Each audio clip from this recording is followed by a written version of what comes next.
Hey folks, today I wanted to go over a feature that is real common to use. I use it all the time. I want to add some information to a form that's being collected. Now, on the form that I'm collecting, I do not have email addresses.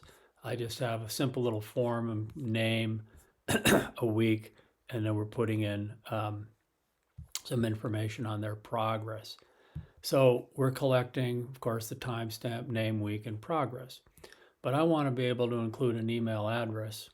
And in order to do that, I'm using a VLOOKUP. I have a list of names and a list of email addresses.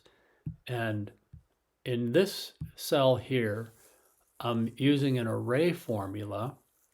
And first of all, let's take a look at the first part of this, because I'm using an array literal with the curly quote, curly bracket, and then I'm typing in the header. I want the word email to be here, followed by the semicolon. Notice the quotes around email. Then my formula, and it's an array formula. It's a VLOOKUP, and then it's terminated with the curly quote. That's important. Also notice that when you use an array formula, I am looking up B2, but because it's an array, I want to look through the entire list of B2 colon B. So when you use array formulas, if you have a formula that's working and you want to turn it into an array formula, you do have to expand the range, and that's what I've done with the B2B. I've locked the range of the second part of the VLOOKUP because it's always going to be on this sheet called list A1 to B11. So in order for this to work, this works great, but you'll notice I've deleted the extra rows. There's two solutions to this. One is on your form response page, just delete all the rows that don't have data in them. It works fine. A form's always going to add a new row when you submit.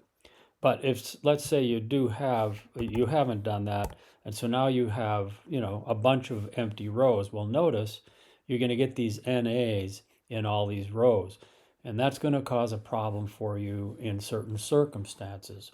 Right now, if I were to add a new form submit, it would show up on this next line right here.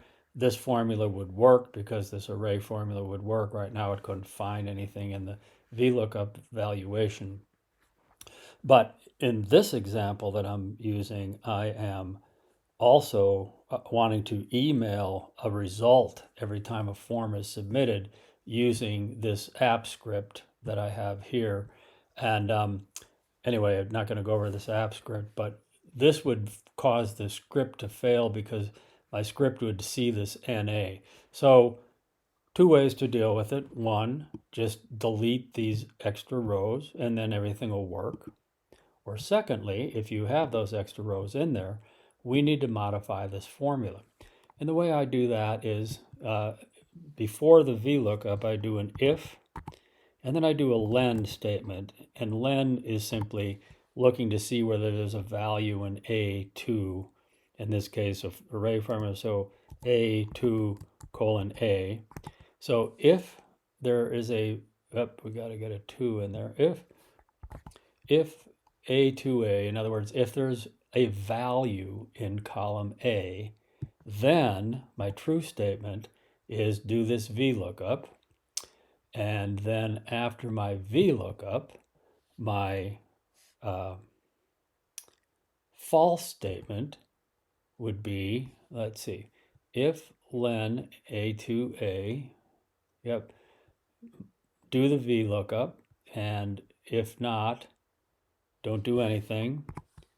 And I think we should hit that, and notice when we do that, so now I have the word email because it's coming from the formula, but notice all my NAs have gone away. And now when I submit a new row, my script will work, and it will create, basically what my script does is creates a version of this chart based on the name that's in there, and it emails this sheet to the person who submits so they can see their progress. But the important thing I was sharing here is the array formula on a form, and you could change.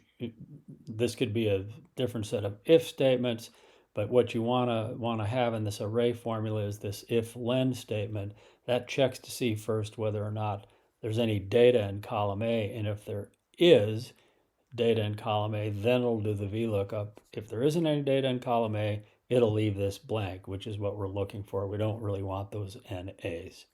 So I hope this helps. I use it all the time on forms to add new data that is not part of the form, but I want to have every form submit include different kinds of data. It could be any kinds of different things that you want to use.